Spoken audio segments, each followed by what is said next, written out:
Have you ever wondered what it would be like to practice dentistry in another country?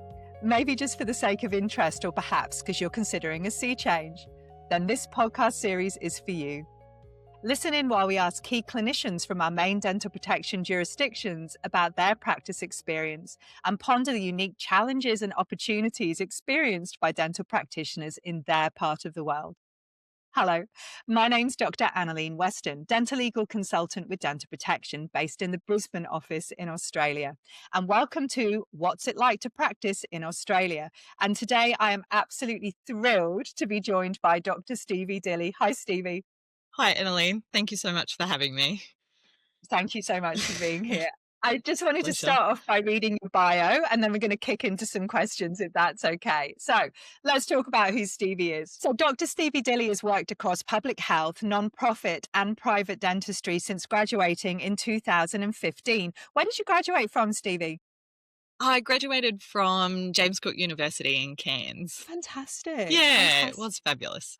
Brilliant. So for those of you who don't know, James Cook's up in Cairns, so it's towards the top of Australia, and it's very, very beautiful up there. So good decision. It Um, was. Stevie spent many years as a senior dentist with Queensland Health before moving into the non-profit sector, where she served as principal dentist for the Royal Flying Doctor Service, which is abbreviated to the RFDS Mobile Dental Unit. Stevie currently divides her time between her role as a principal dental advisor for the Royal Flying Doctors in Queensland and private practice. So thanks again for being part of this. Now, I've got a list of questions that I wanted to ask you. And I just wanted to start off by asking, can you just start, Stevie, by telling us a little bit about your background and why you chose dentistry, of all things? Absolutely. And it's possibly a little bit unconventional, I think. So I grew up in Dysart, which is a small mining town sort of in I know central Queensland. Dysart. Oh, not many people do. Fabulous. I used to work up there. I used to work in Moranbah. There you go. Yes. Small little town, central Queensland. And that was lovely. And then my parents decided that my brother and I would have some greater education opportunities if we moved to a bigger location. So we moved to Rockhampton, which is still in central Queensland, but has a few more options for schooling. Did schooling there, wasn't really sure what I was going to do, if I'm being totally honest. I was tossing up between engineering, electrician, or dentistry. My parents didn't push us in any way. They just wanted to see us both happy and doing whatever we wanted to do. So that was really nice. But I did a few things. I didn't go straight into uni. I worked at the pub. I worked at Dan Murphy's, which was a fabulous job, the local bank, and dental assisted for a few different dentists in the area, which was really cool. And I discovered that I really enjoyed the dental assisting. The day went fast. I enjoyed interacting with patients. I enjoyed feeling that we were making a difference.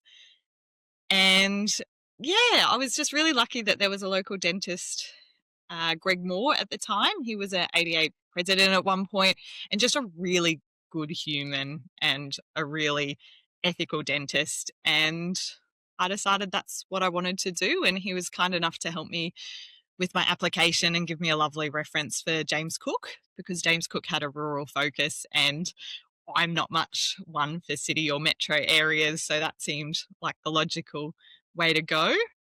So went to James Cook University, loved it, loved Cairns, loved the rural focus, loved the placements. And yeah, the rest is history. I was quite fortunate. I got a bonded scholarship through Queensland Health, which I'm not sure, for those that don't know, it was an older scheme. It doesn't currently operate, but they would help pay you a wage. In return, you would work for Queensland Health for the set number of years that they provided you, like a little living amount, which was fabulous and really helped with the finances. And then had a guaranteed job at the end of it with Queensland Health, which was amazing. So, for those of our listeners who are outside of Australia, a couple of important things to take away from that. There are fees attached with going to university in Australia. It's not a free system or process. So, Stevie was able to get some financial assistance. And for those of you who haven't been to Australia, I'm going to make a massive understatement. She's a real big country. When Yes. you look at the land mass, it's about the same size as the United States of America. Like, we are a big country. So when we're talking about rural, we're talking really rural. So Stevie and I are both based in Queensland. I'm in Brisbane today. Are you in Brisbane today? No, I'm in Gladstone. Okay, so if I were to drive to Stevie, it would take how many hours? Ooh, 6.5, 7?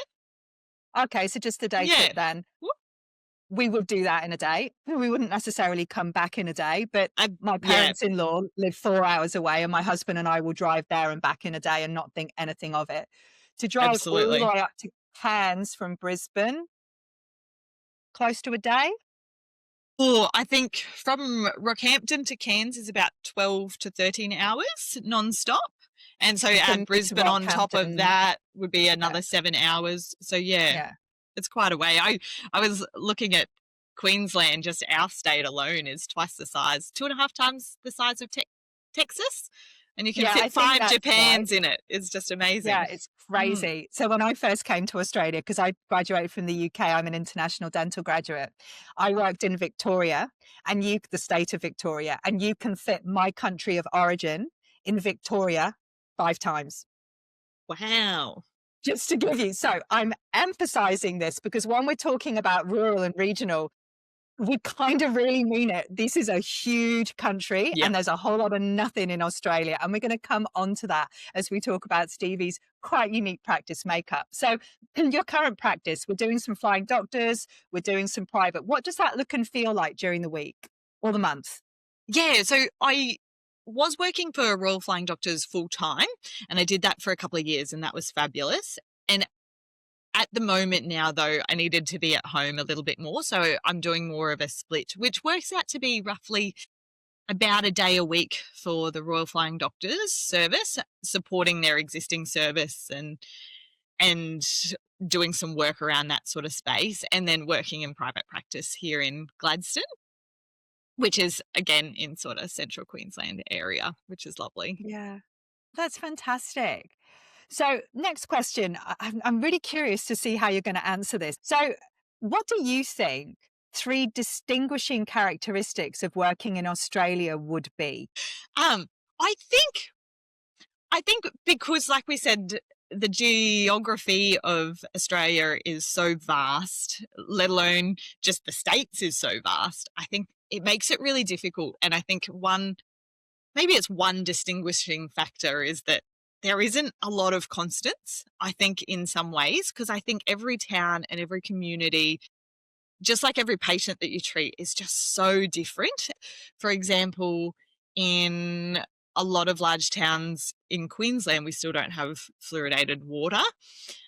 In a lot of towns in Queensland, the town water supply is actually coming from multiple different bores, which for those outside of Australia that I suppose don't have the context, in the middle of Australia, there's what we call the Great Artesian Basin, which is a huge body of water that actually lives under our continent, under the land, and that water is used in a lot of our rural and remote areas, especially in Queensland. And so the water quality can be quite different depending what bore, where the bore is. Some are actually really naturally fluoridated, such as like Julia Creek, and others aren't. So I think that makes a real big difference to the burden of disease in the community that you're at, whether there is fluoridated water, whether there isn't, whether there's access to dentists, how far they've got to travel, what the industry is, what the social determinants of health of that community are. Their access to fresh food can be a huge one. You don't realize that you can go into a community where they may only get a delivery of fresh food every couple of weeks, or they don't actually have a shop and they have to drive to Mount Isa for 6 hours to do their grocery shop. So I think, yeah, for me, I think the distinguishing factor is that each community can just be so different. And I think that's a really exciting thing. Yeah, I think so too. One thing that I found really interesting when I came to work in Australia is the area that I came from, the UK, the funding was predominantly through the NHS. So in Medicare, there is some access to public dentistry, which is primarily funded or with a small copay, but a lot of the patients pay privately, again through a copay insurance system, and people's insurance varies depending on their fund. Even two patients who appear to be in the same town, the same community, can be accessing a completely different payment mechanism. And I think that's quite unique as well for Australia. It's a very good point. And we have some of the population that's eligible for public dental care, some of the population that isn't, and of the population that isn't, exactly like you said, some will have private health insurance and they're not always equal, and some may not have the private health insurance. And that's certainly one of the differences that I really found, other than just the vastness, which I think we've probably managed to emphasize just how big Australia is. Day-to-day life of a dentist, that's going to vary for you. So what would your day in practice look like? So I'm really curious, and I think I've probably got a better idea because I practice in Australia, but I think our listeners in particular will be curious. How many patients do you see a day? What's your working day? When do you start? When do you finish? And then with the flying doctors, how does that vary? So I suppose in my private practice, we see between 10 and 14 patients a day. Me too. Yeah, between sort of 8:30, 5 to 5:30. Monday to Friday is our general work spread, and it's a mix of, normal restorative, emergency, that sort of thing. Really lovely. In RFDS, it's a little bit different because we go out to a community for 2 weeks at a time, and we try and do as much as we can while we're in that community. With RFDS, we work from 7:30 till 6, Monday to Saturday. We have Sunday off in community, and then we work again the following week. Mix of patients, how many we see sort of depends. So it can be between sort of 10 and 14 a day. Sometimes it's less though, if you know that a patient is traveling quite a distance. So if they're driving 6 hours to come see you and we know that they've got a fair bit of work, then we'll book longer appointments and we'll try and get more done in those appointments. Yeah, that seems fair. So do they fly you out every day or do you stay overnight, or does it depend? Yeah, that's a really good question. So I can probably give you a quick little spiel if you like, because I'd love that. it is such a unique sort of environment. It's cool, Stevie. It's cool. I mean, I'm old. I grew up watching the Flying Doctors, right? I think it's really cool. So I'm really curious. And I think a lot of Yeah, people listening to this, they're going to be like, yeah, in private dentistry, tell me about the Flying Doctors. So go. Please go, speak. rightio. So essentially, for those, I suppose, that don't know outside of Australia, the Royal Flying Doctor Service was developed in 1928 by Reverend John Flynn, which is incredible. That's a really long time ago. Extraordinary. Yeah, and so it used to be like with Morse code. It's quite fabulous when you start thinking about it, because they decided that people in rural and remote areas needed access to healthcare. And so the Royal Flying Doctors is traditionally a service that will provide medical care to people in rural and remote areas. So if you're out in a rural and remote area and you get bitten by a snake, you have a doctor coming to you in a plane that will take you to a hospital. Yeah, so you've got medical care coming, which is just amazing. And so each state has their own Royal Flying Doctor service, and each state has their own dental service attached to it, and each looks quite different. So some are fly in, fly out, some are drive-ins, drive out, some use other health services facilities. For us, we we have a semi-trailer that's essentially fitted out like a full dental surgery. It's 18-wheel semi-trailer. It's huge. We've got 2 surgeries, a steri room, reception room, staff room, OPG, digital Wow. x-rays. Yeah, it's fabulous. We've got So a does backup. someone have to drive that out then to the community? So you know where you're going to be in advance and they have to plan it and drive that big thing out? Yeah, the logistics of it is big. We're very Yes. fortunate that we have a fabulous lady that organises a lot of our logistics, but it is a team effort. We also have a lovely couple that helped design the truck over 10 years ago, and they moved the truck for us on our week off, which is fabulous. Amazing. Yeah, it's very, very cool. They helped design and build it, and we're really fortunate for that. So the truck will be in the location that we're going to, we'll fly commercial to the closest airport, and then we have a little minivan that we all pile into, and we drive out to the truck. I've tried to convince them to let me drive the truck, but that's never going to happen, which is probably very need a special rightfully so. license. Yes. Yeah, never going to happen. The truck's fabulous. It carries its own wastewater and fresh water for 2 weeks for our full rotation. So we're not Wow. reliant on like a place to keep filling up, because some of the communities have quite hard water, or water that's not great for your fine dental equipment. So we need to be able to make sure that we can fill up with the water quality that we need and still deliver care. So then we see any patients in the community that live or work in that community free of charge, which is really That's cool. cool. Yeah, so it's funded partially by the Commonwealth government and also through massive donorship. And it's not amiss to say that it was actually Q Coal that put Queensland's truck on the road. Yeah. And we're very, very grateful to them Yeah. and their support in getting the service, because it was quite a while ago and our truck is still very current, and we've got ADEC chairs, ambidextrous chairs, digital x-rays. Like you really don't feel like you're providing a substandard care. You're No. bringing the general dental clinic to a community. So we're like their local dentist that comes every year. Yeah. So that's really fabulous. And then we've got a route that we go every year, and we stay in that community generally for 2 weeks, sometimes a little bit longer for larger communities. And it's quite interesting because when you pick up a new community, you'll often for the first few years do quite a lot of emergency care. But in quite a few communities, we've actually transitioned to mostly preventative care. So just checkups, cleans, broken teeth. Cool. Yeah, which is fabulous. That's so cool. Just for a little plug for the RFDS, there's a lot more to the RFDS than just the planes that you see on the TV show. So we've actually got primary healthcare teams that go in and do the primary healthcare checks on children in remote communities, skin checks, like you name it, they go in and do it. We've got mental health teams that do So good. mental health and counselling in rural areas. We've even got medical chests. Have you heard of our medical chests? No.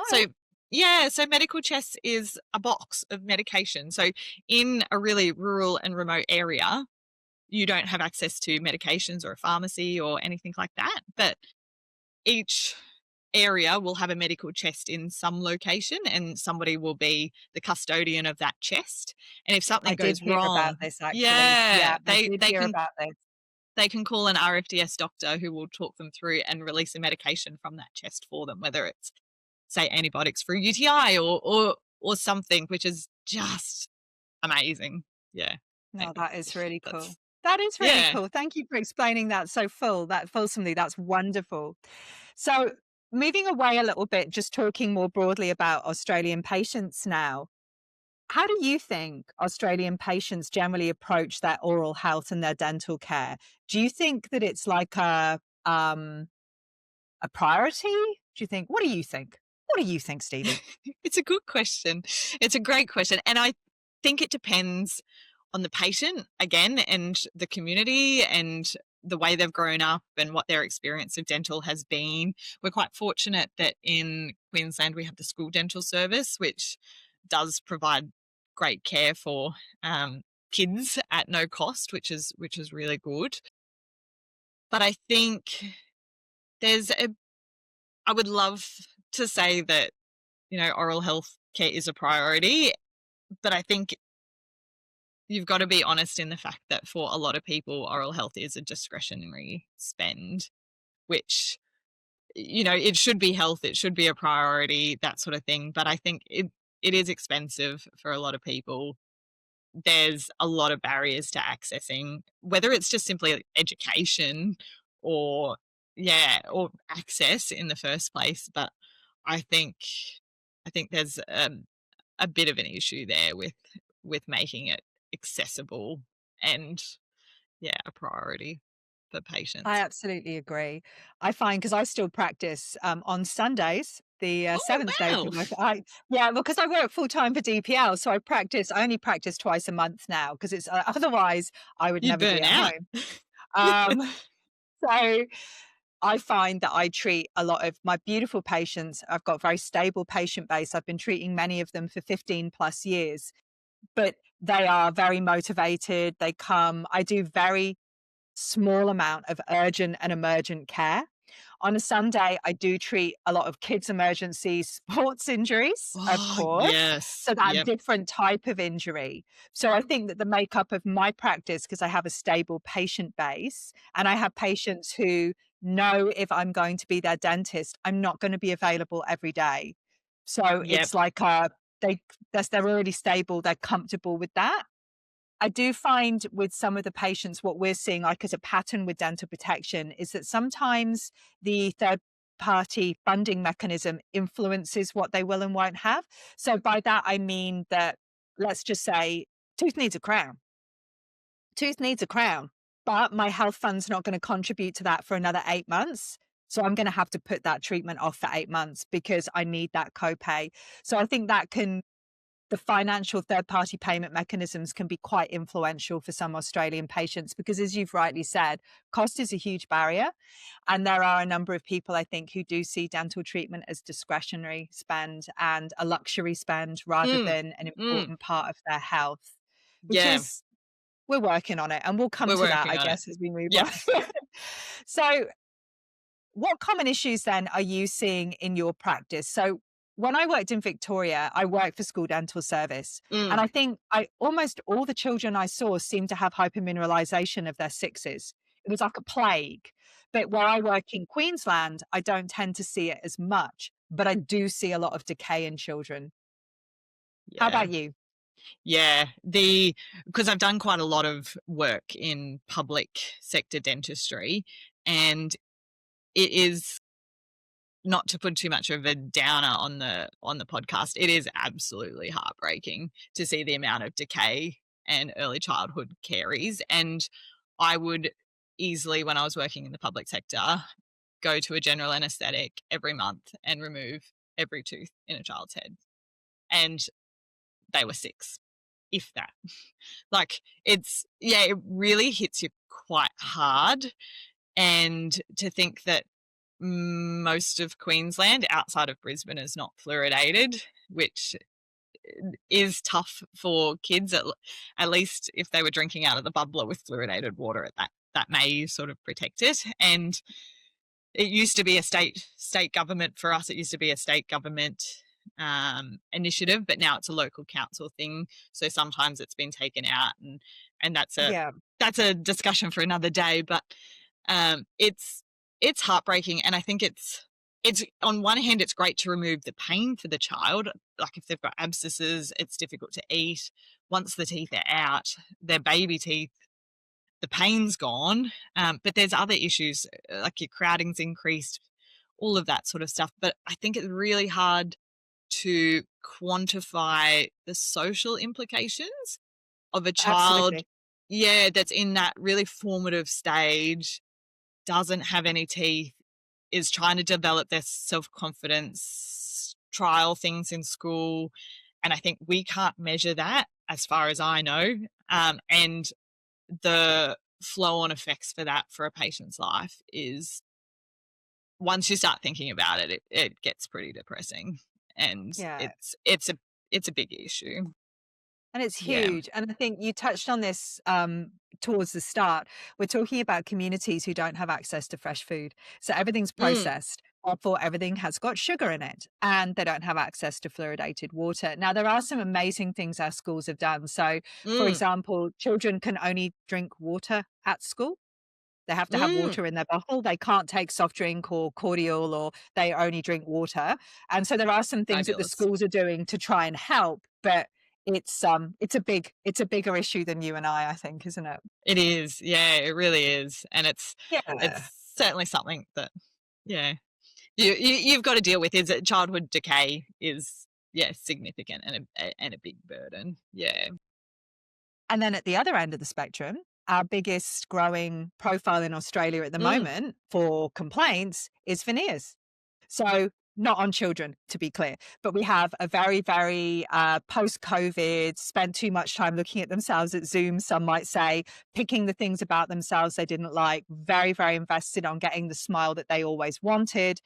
So having aligners or wanting to skip the aligners and just go straight to veneers. And there is a huge drive in that market for a cosmetic improvement. So it's fascinating that on the one hand, we're talking about the heartbreaking nature of our Mm. childhood caries. And then at the other hand, we also have these incredibly motivated adults who have got a huge aesthetic drive. And it's, yeah. And Mm. then, of course, everything in between, as you'd expect with Mm. every country, I suppose. So Yeah. some of our colleagues are going to be interested. So you're in Australia. We're going to be talking about the pathways to Australia as a non-Australian in one of the other podcasts that I'm going to be recording about what we call our ADC pathway. You and I are familiar with that. Not that we had to do it, but we know people who do. We know it exists. So you're in Australia. You're registered as a practicing dentist. Oh, what are your requirements for continuing education and professional development, Stevie? Explain those to our listeners. Yeah, lovely. So for professional development, it is mostly self-directed, I would say, but you do need to do a certain number of hours every 3-year cycle to meet your CPD requirements. And I think there is a bit of an emphasis on the practitioner to select quality CPD, which is important, and record that. We have mostly scientific CPD and then a proportion of that that can be non-scientific, sort of practice management, that sort of thing, whereas the scientific is more based on your clinical day-to-day. I think there are some really good structured programs for CPD, which I think is a great idea because it's really important, I feel anyway, to have CPD that's evidence-based, peer-reviewed, sort of quality stuff. Because I think it's not what you don't know, is it? It's what you don't know that you don't know. So Absolutely. having something that's structured and planned can be quite good. So I did my membership through the Royal Australasian College of Yeah. Dental Surgeons, yeah, which was really helpful. It was quite structured and set me on a good path for CPD and critically assessing CPD moving forward, and what I'd select to do for that, No, which is handy. it's fantastic. The Royal College programs are extraordinary. So, our regulator, AHPRA. So, to Mm. explain to people, we have a body called the Australian Health Practitioner Regulation Agency. So, it's like the mothership and all the bedrock that underpins all the national boards, of which one is the dental board, and there's a midwifery board and the optometry board, and they're really and all the others in between. And they're moving to a very reflective, they want us to be reflective as practitioners. So as Stevie said, what do you need to do? So if you are someone who does no endodontics and you do a Mm. lot of surgery, the expectation would be that your CPD would be quite heavily focused on that. They like us to do a broad amount of CPD, including hands-on CPD. Of course, as a recent graduate, you'll have more hands-on courses. As a more mature age practitioner, you would have fewer. There's an expectation if you're learning something new that you go and do a bit more, if you've never done aligners before, you don't just have a crack like you would do some education around it. And then there's like a common sense approach. I think one thing that people find hard is that it's not set down, but common Mm. sense tells us I really need to be doing like a first aid refresher annually. I really need to be doing infection control refreshers. Like these are Yep. important things. But I think when people come into Australia, they find it hard that there's no rule book. It's very reflective. And also our regulator doesn't accredit courses. So you have to put, as Stevie has Mm. said, your filter over and say, is this course fit for purpose? And I know a number of colleagues struggle with that, but there's all sorts of education out there. Some's better than others. So what do you think then some of the biggest challenges that dentists in Australia are facing at the moment? Well, for me, I think there's a few issues, and I'm not saying I'm the authority on what the issues are. This is just from my lens, but I think from a private practice point of view, you've got the third party co-payments and that sort of thing that can influence patient care a little bit, which is a bit of an issue. I think you've got From my more public health lens, you've got an issue with, at least in Queensland, access to fluoridated water, that sort of thing for public health. I think there's definitely an access issue, which we spoke about.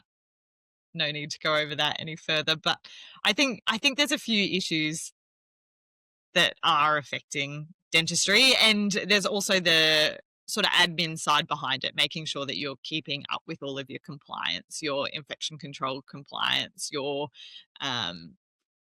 just simple things like your clinical notes, making sure that, you know, if radiation safety audit you, you've got everything up to date. I think Yeah.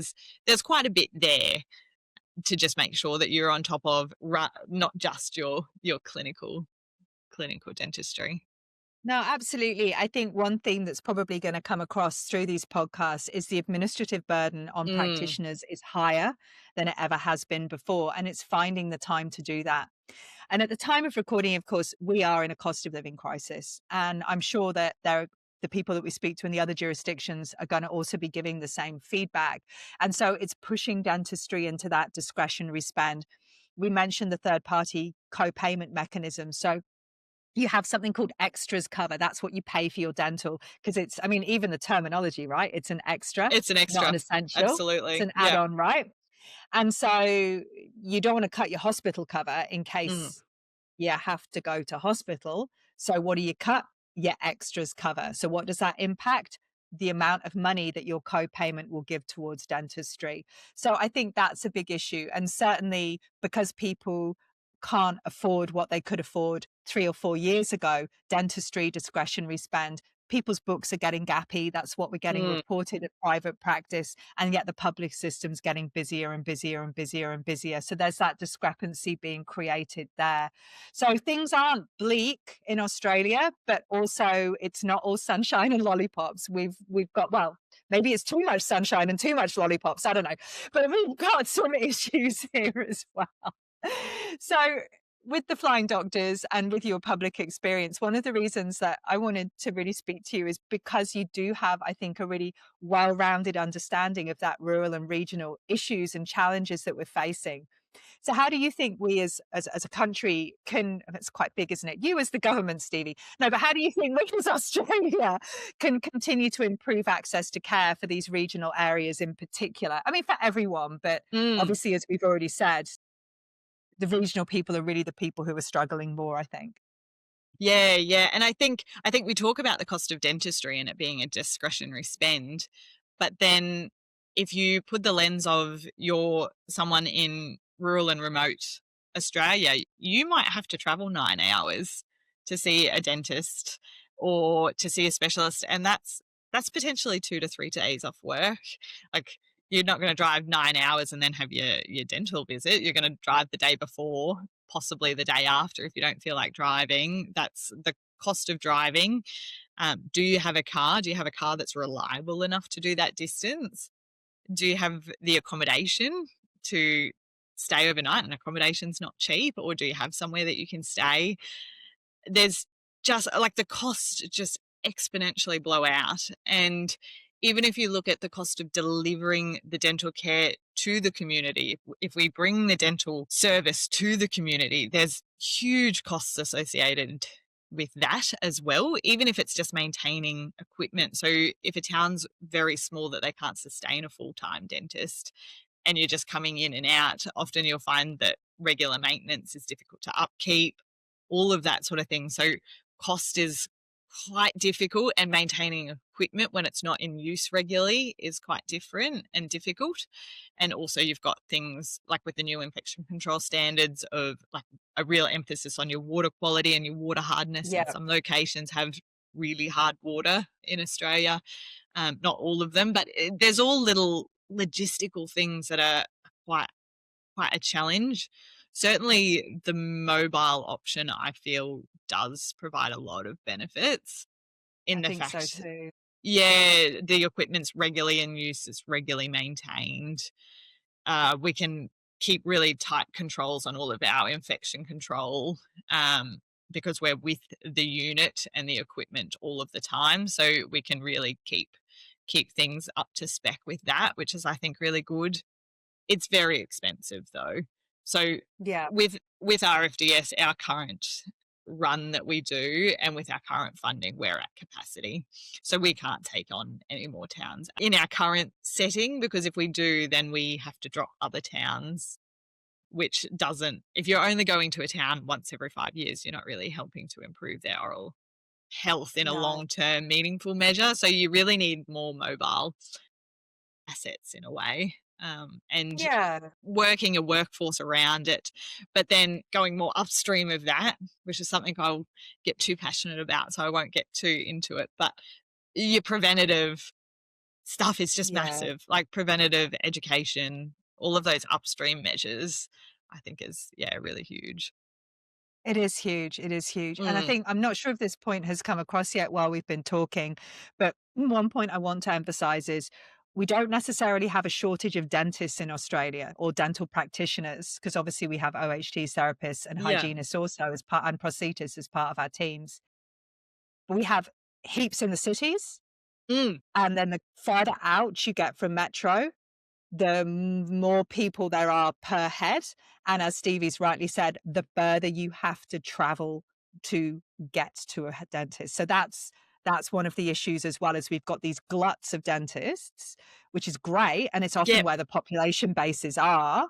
But then we've also got these big areas where they're really reliant on people like Stevie. Okie doke. So a bit more upbeat then. What do you love about being a dentist in Australia? Oh, excellent. So there's a lot to love, really. You get to actually make a meaningful difference to a lot of patients. At least um, I find that's a day-to-day win. Even something simple like removing pain for a patient is something that I love. It sort of seems so simple when you're a dentist to think that you extirpated a tooth for somebody, and it seems like it's just a usual day-to-day. But if that person has been in agony, like, it's all stuff we already know. If the person's been in agony, that's affecting their school, it's affecting their work, and it's just something simple that we can do, and it makes a huge difference. And then they've got the treatment on from there. So I love that. I love the patient interaction. I love the teams. We've got great teams in dentistry, which is great. There's a great atmosphere and collegiality, I think, in dentistry in Australia, which is fabulous. I think it's a real privilege to treat the patients that we do. And yeah, that's the real love. Yeah. And I agree. I do think that we have good collegiality in Australia. Considering how far apart we all are, it's probably perhaps a little bit surprising, but we do. Mm. And one of the things I loved when I first came here from the UK is when I left the UK, I was seeing significantly more patients a day than I see in Australia. So Mhm. when I worked under the NHS in 1999, I used to have 5-minute appointments for kids for a checkup and clean, and 15-minute appointments for adults for a checkup and clean. Now, the Wow. NHS, yeah, has changed since then. So when I first came to Australia, and I worked for School Dental Service, first of all, down in Victoria, and I used to have like half an hour to see a child. And it was amazing because I could actually really get in there and do some oral hygiene instructions, some dietary advice. We could really get down in the weeds about what that child Mm. needed and what was going on. So my first experience of dentistry in Australia, I used to be the only dentist, and I had 13 therapists in those days. This was in Wow. 2003 who worked under me. And I had a third of regional Victoria. So they used to have to fly me up to Wangaratta because I did drive once, but as you're saying, it took a day to drive there and a day to drive back. And so they had the mobile vans, and exactly as you're saying, they'd move the vans around to different sites. And then we had the main centre in Bendigo, which is a regional town. But I was blown away by those communities, how grateful they were to see you, Yep. uh, really good attendance, Yep. because they knew it was their opportunity. And as you've said, that simple things like relief of pain, it's so rewarding, isn't it? Just Yes. so And for anyone that's thinking about doing dentistry in rural and remote areas, like, I can't recommend it highly enough, because as you said, dentistry, we're not always that loved, if we're being honest, in most settings. It's not a profession you get into to make friends. But in rural and remote areas, people love, like, they love seeing the service. They love you there. They're happy to come to the appointments, like you said. Like, it's a really different shift, but it's fabulous. Yeah. Yeah, it's really As well, when I nice. worked up in Murrumba, as we're talking Yeah. about. So, to be clear, Dysart Murrumba, we're talking about coal mining communities up in central Queensland. So they're quite isolated by something called the Great Dividing Range, which is a big old mountain range that it took the settlers of Australia a really long time to work out how to get around or over, is my understanding. But those patients there, when something happens, so for example, the worst thing that ever happened in my practicing life was I created a hypochlorite reaction for a patient. It was awful. I talk about it when I talk about burnout, the effect it had on that patient, but also just the huge guilt I carried for Mm. hurting this beautiful man. And he had to go and see the endodontist, and he couldn't fly because of the hypochlorite reaction. It was a 12-hour drive to our nearest endodontist. So again, just emphasizing with regionally that huge distance that people are traveling. So you do end up, I think, working regionally, doing a much bigger range A scope. of procedures because there isn't a specialist just down the road. And I Mm. think it's look, I'm the same. I can't recommend it enough, but it's good to be with a group of practitioners and not be isolated because of things like the hypochlorite reaction. Because of course, sometimes in dentistry, things don't go to plan. I think it's really important to make sure that you're not isolated. I think that's a huge thing. What's your advice for recent grads and people who want to go into dentistry or think they do? Yeah, so I think making sure that you're not isolated, because dentistry can be difficult. It can be difficult mentally. You want to do the right by your patients, but sometimes things are really hard. Things don't always go to plan, even with the best intentions. Um, you want to do but right by your patient, and it can really mess you up when things don't go right, and you want them to. You love, you care about your patients. That's why you got into it. You don't want things to go wrong, but things do go wrong. And making sure that you're not isolated. And I think as a new grad, it's worthwhile working in a practice where you do have that support, and you have that support physically there. Yeah, for And sure. then after that, once you're comfortable in that environment, if you do decide to work, quite remote, and maybe you are the only practitioner, not you don't have to be isolated still. And I think that's really important. You need to keep your connections. You need to keep connections with, engaging with the local specialists, going and watching them on your days off, that sort of thing, making sure that you're asking lots of questions, you're being vulnerable and asking them, hey, can I call you if I don't know what I'm doing, if I'm in trouble, can I call you? And most of them are so generous, and they will. And I think sometimes I see clinicians, and this might be a generalization, it's not, definitely not everybody, but sometimes people can be working in a practice with multiple dentists and still be isolated because Yes. they're not asking for help, or maybe the environment's not a safe enough environment to ask for help, Yeah. or something like that. But just making sure that you get an environment like that and get some good mentors. I think mentors are gold. If you No, got me I started talking couldn't about agree that, I'd more. never stop. Yeah. No, I love that because Yeah. basically, Stevie, we always say to recent graduates, try and work with a group, make sure you have good mentors, don't be scared to reach out to specialists, Mm. go and watch them. They love it. People sometimes are worried specialists are going to throw them under the bus. And I'm not sure which bus they're referring to Yeah. because as a dental legal consultant for dental protection, I don't see patients complaining because the specialist has thrown the dentist or the OHT under Mm. the bus. That's not what I see overarchingly in the complaints profile. Quite the opposite. I see specialists actually trying to lift general practitioners up and help Yep. them. Yep. Yeah. And they do. So They are so generous. And it just takes asking for help, reaching out to them. And patients love it. They love, for the general part, if you say, look, I think I think this is the track we should go. Can I get a second opinion? And they value that. As a patient, I would value that. I would want somebody to be thinking critically about it, asking for other input from somebody that's maybe seen something more than I have.